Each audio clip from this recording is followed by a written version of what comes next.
Oh, the Zoom dance. What about now? Yay? It's good. And then next? Yes. Perfect. Well, welcome. My name is Taina Rodriguez-Berardi. My pronouns are she and hers. And today I'll be walking through a very brief snippet of my yoga studies master's thesis presentation on accessibility in modern yoga. I wrote about an intersectional analysis and approach to social change. So let's just start from the basics. When I say yoga and even modern yoga, what mental image or visualization comes to mind?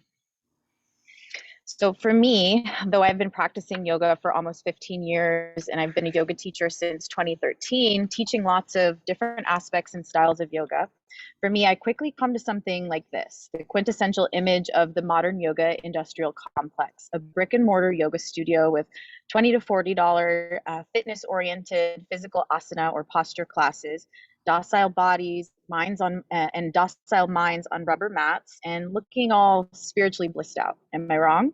What did you picture? So today, more than 36 million Americans practice yoga.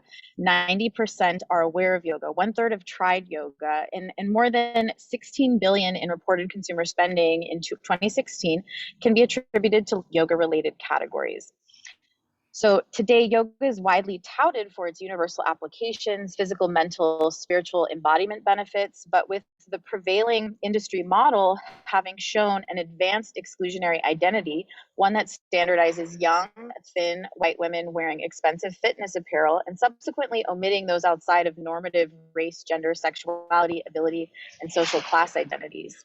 Under the guise of free market access to spiritual and or personal development and total well-being, most of the yoga available today is provided by entrepreneurial endeavors, private equity firm-backed corporate chains, or mega box fitness centers.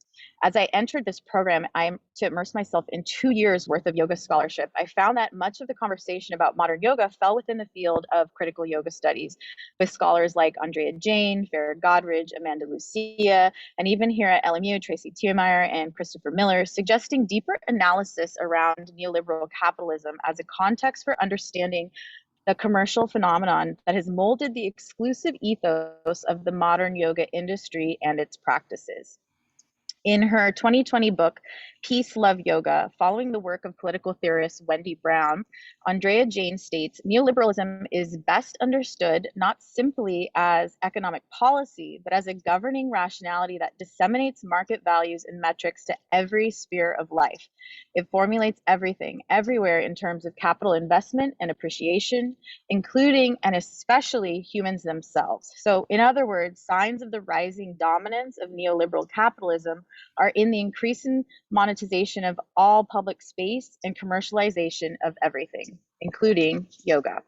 Within a free market focused on maximizing profits, the benefits of yoga's healing and empowerment are therefore only available to those who make the right consumer choices. But in a market-driven industry where a 1 hour yoga studio class costs 2 to 4 times more than 1 hour of federal minimum wage, and where publicly available classes are predominantly focused on the ability to execute intense physical postures, only consumers who are empowered and economically aligned can actually benefit. Now, this is just one aspect of neoliberal capitalism and its intersect with yoga that I just briefly touch on here, but awareness of this concept in context with the modern yoga industrial complex, grappling with issues of cultural appropriation, colonization, Orientalism, ableism, etc., forces one to recognize the social injustice that can occur right here on the yoga mat. While key leaders and organizations have recognized the void and are actively creating yoga platforms based on social justice initiatives to advance the realization of accessible and inclusive embodied practices for all, harmful and traumatic yoga horror stories abound, from those whose body, ability type, or other intersectional identity could or would not be accommodated equitably. Black womanists, members of the LGBTQ community, full-bodied and fat folks, people with health issues and or those living with disabilities, and many others who don't fit the predominant model have been turned away or rendered invisible in places where the teachings of yoga are suggested as universal and practiced as a means to achieve freedom from the experience of our manifest suffering. Instead, these practices, this industry causes more. So how do we as scholar practitioners engage a meaningful and transformative yoga practice without contributing to industry established systemic oppression and reaffirming underlying foundations of neoliberal capitalism? So with all this in mind, I found an exemplar of a yoga community that could serve as a model to these questions that arose in my studies. On a 1.6 acre green patch of Long Beach, California, coastal public parkland filled with hundreds of yoga practitioners that convene every day at 11 a.m. For what is touted as the revolution and the solution. Yogalution on the Bluff is a donation-based yoga studio with the mission to make yoga accessible to all, regardless of financial situation, socioeconomic status, race, religion, spirituality, non-spiritual beliefs, age, or gender. Yoga on the Bluff is the only place I've seen young children practice side by side with their parents, next to bodybuilders, next to senior citizens, an unhoused individual breaking down their tent, stopping to join the flow. It's the only yoga site that I've seen Utkatasana or chair pose practiced simultaneously in a wheelchair, in a beach chair, and in a standing balancing posture. Yoga on the Bluff is the only modern yoga site that I've personally seen and experienced with this level of multivariate diversity. Within the wider Western landscape of modern yoga sites, the devotion to such multidimensional accessibility makes Yoga on the Bluff an outlier. But how does Yoga on the Bluff succeed in cultivating such universal accessibility? To answer this central question to my research, I investigated the prevalence and patterns of Yoga on the Bluff as a site-specific outlier within the wider Western landscape of modern yoga sites in terms of accessibility that contribute to broader adoption of yoga amongst historically marginalized populations and those outside of normative race, gender, sexuality, ability, and class identities. I employed several ethnographic methodologies, including participant observation, primary research interviews, and online survey. The survey is what I will focus on today, and I would love to share the rest of the thesis so that you can understand the complexity of all of these different methodologies that I employed. With permission from the Yoga on the Bluff founder and IRB approval, I created an online survey from which to gather anonymous quantitative demographic data, perceptions and preferences from Yoga on the Bluff participants. The survey was hosted online for a period of 16 days, and the participation criteria necessitated that a respondent have attended at least one Yoga on the Bluff class in the last 2 years and be age 18 years of age or older. The survey received 157 valid response submissions. In terms of demographics, as a port and oil epicenter of international commerce, the predominantly working class Long Beach is the fifth most diverse big city in the United States. People of color represent a vast majority of LBC or Long Beach community residents. Here, Yoga on the Bluff students also reflect the city's diversity in a number of ways. For example, while 46% of Yoga on the Bluff survey participants identify as white or Caucasian, a combined majority, 54%, identify as Hispanic, Latinx, Black, African American, multiracial, or other non-white racial ethnic identity. So it's been noted by religious scholar Amanda Lucia that yoga predominant field sites range from 20 to 40% whiter than the nation, state, or region they take place in. But here, Yoga on the Bluff is entirely divergent from the modern history of yoga spaces in the West, where BIPOC identifying practitioners are typically singular or a minority. Even further, while Hispanic, Latinx identifying students are at 20% of the survey respondents, they may be an underrepresentation in comparison to the overall population of Latinx in Long Beach, but 60% of those Hispanic Latinx responders began attending in the last year, representing the racial ethnic group with the highest percentage, or 35% of new students within the last year. Additionally, almost 50% of Black African American respondents began attending during that same time period, 1 year or less. Previously, Latinx or Black students have joined Yoga on the Bluff at much lower rates in contrast to white, multiracial, or other non-white identifying students. To extrapolate further, Yoga on the Bluff survey data reflects a modern yoga site that has a majority non-white participant student body, just very slightly, and also one that is becoming more racially diverse over time.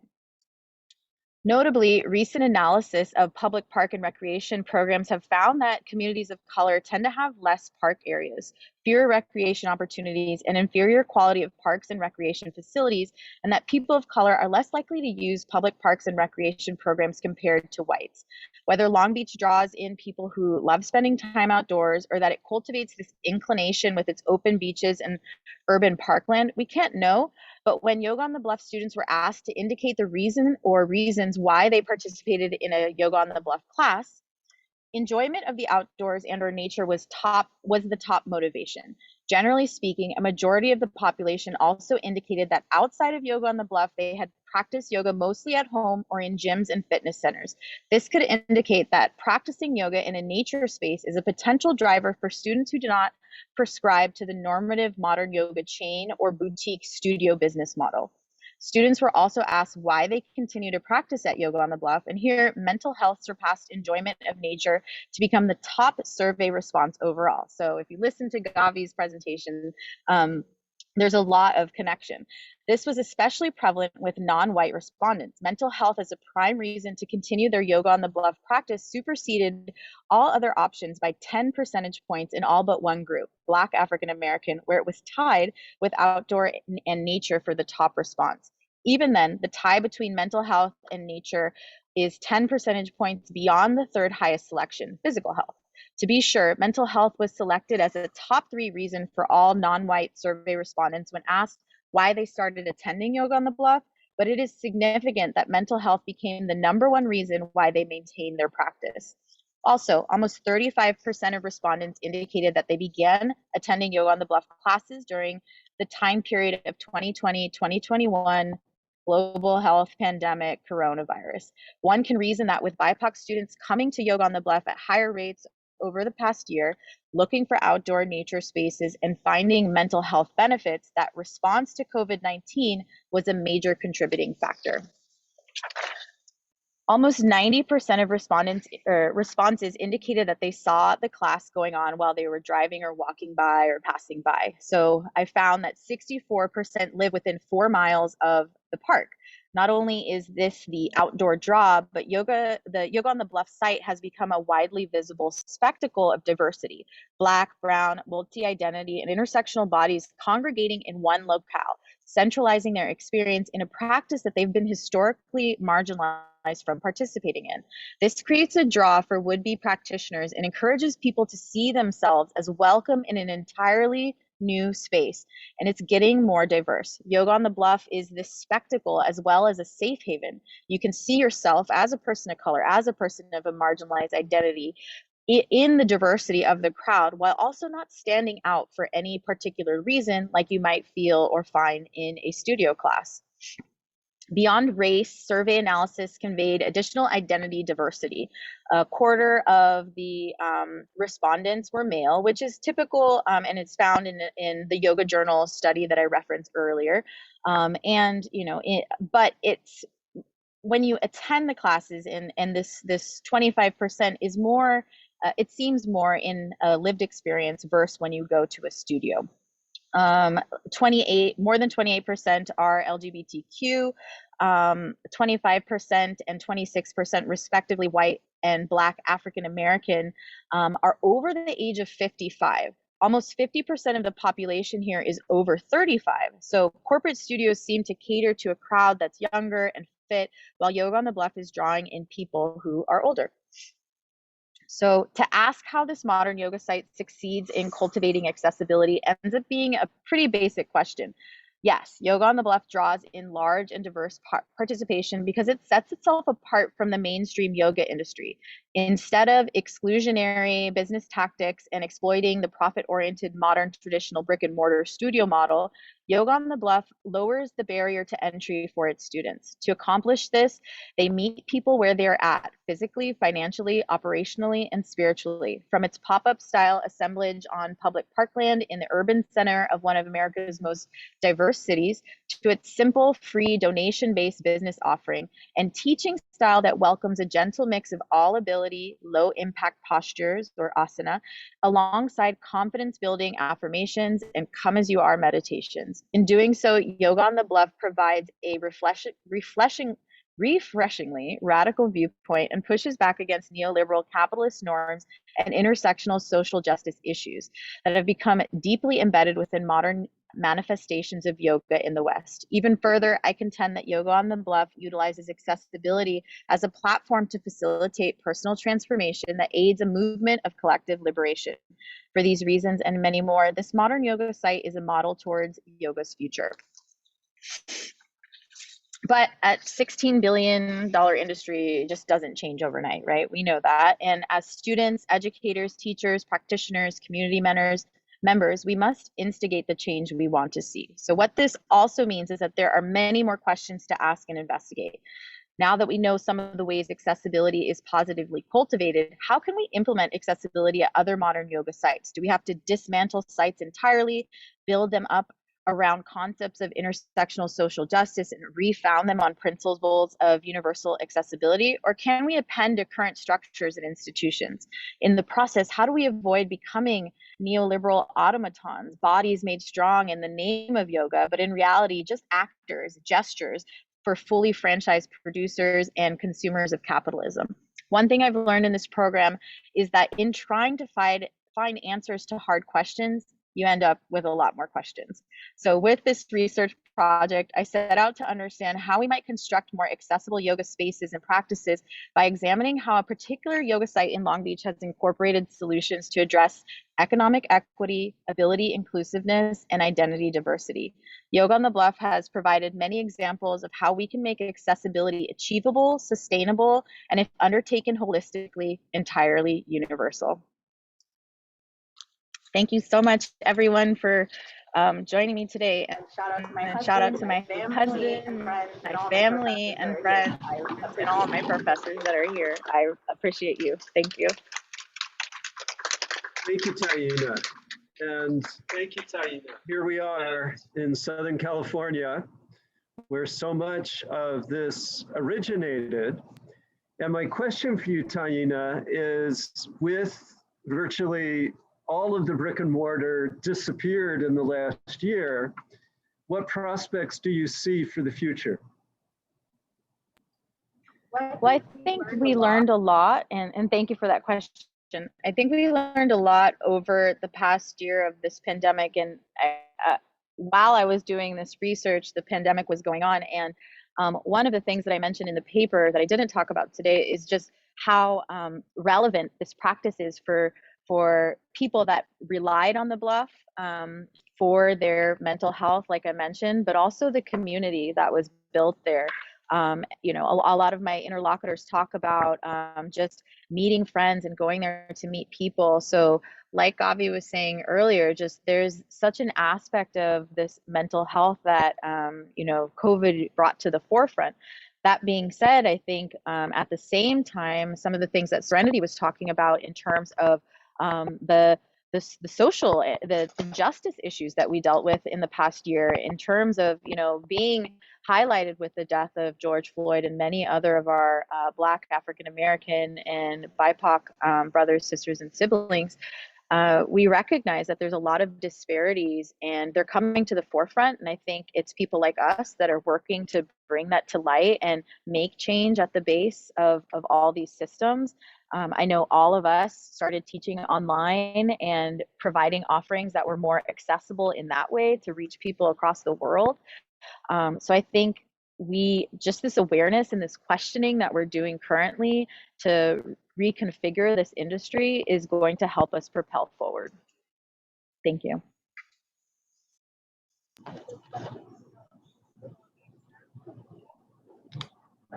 Questions in the chat.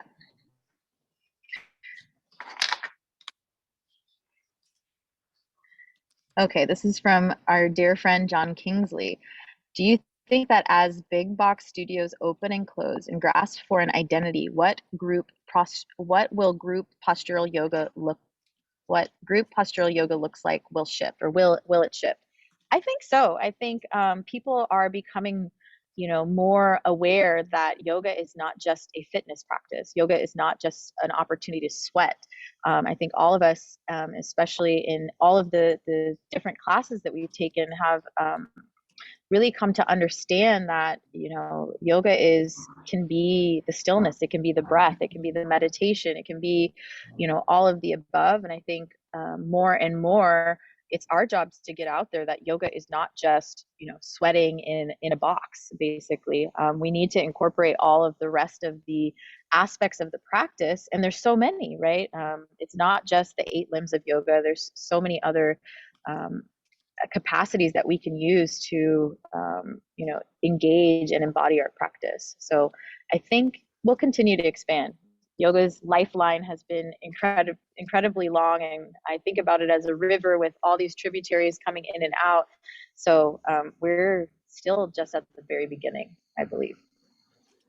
I see that Judith Carlisle has a question. Hi, Judith. I just put my question into the chat. So Okay. I could ask it if it'd be easier. Sure. So we're so aware of so many communities that have been excluded from mainstream yoga delivery systems, the studio system, etc. Did you find in your research any other places where groups who have been excluded are creating their own exclusionary spaces? Or does accessibility mean that the yoga spaces become more inclusive of all? And I'd just like to get some of your thoughts on these two different approaches to making yoga more accessible. Yeah, thank you for asking that. I think it's both.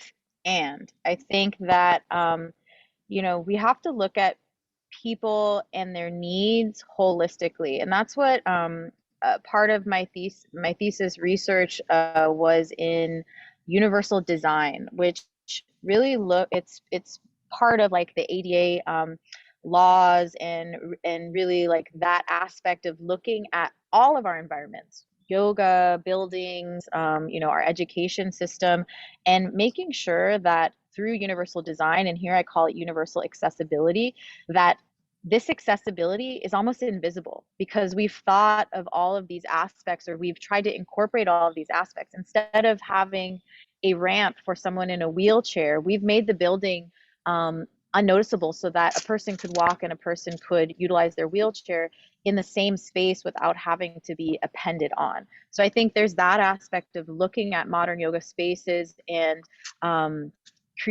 being creative. I think we're being super limiting when we create this little modern yoga box, and only people with able-bodied muscles and money can go practice. If we were being more creative, and I think that's what Yoga on the Bluff is somewhat doing, just fulfilling a need, but also creativity. Like, how can we make places that already exist more accessible? And then also on the flip side, in talks that this is a pretty interesting concept within academia, but in the practitioner space, in the community, there's a lot of conversation about accessibility from many different angles. And one that I recently saw was hosted by Yoga Alliance, and Jivana came in from Accessible Yoga.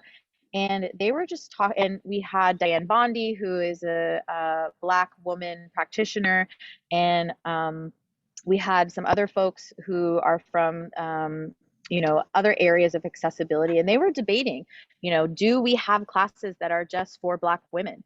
And Diane Bondi said, yes, we do. I want to have a safe space to be able to be free, to have a conversation, to feel embodied with people that can understand what I've been going through.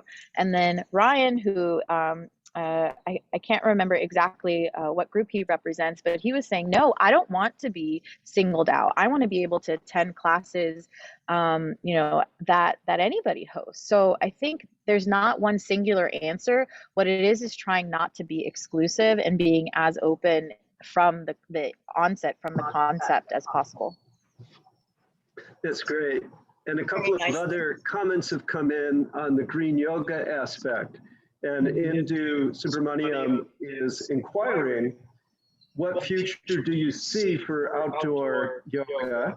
And Frank Tedesco from Florida is noting that there are wonderful things happening, and that even in urban farms that yoga has become a presence. So perhaps you could comment a little bit on that.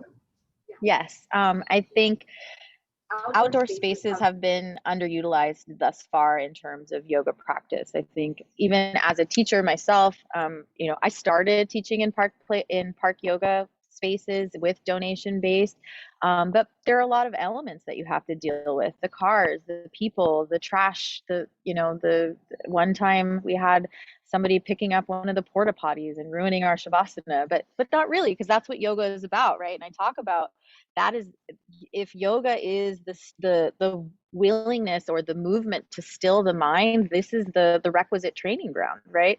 So green spaces to me are underutilized, and I think especially with coronavirus, with many of the things that we've seen in terms of necessity to social distance, wear masks, etc., I think we can utilize green spaces more and more, especially as a movement.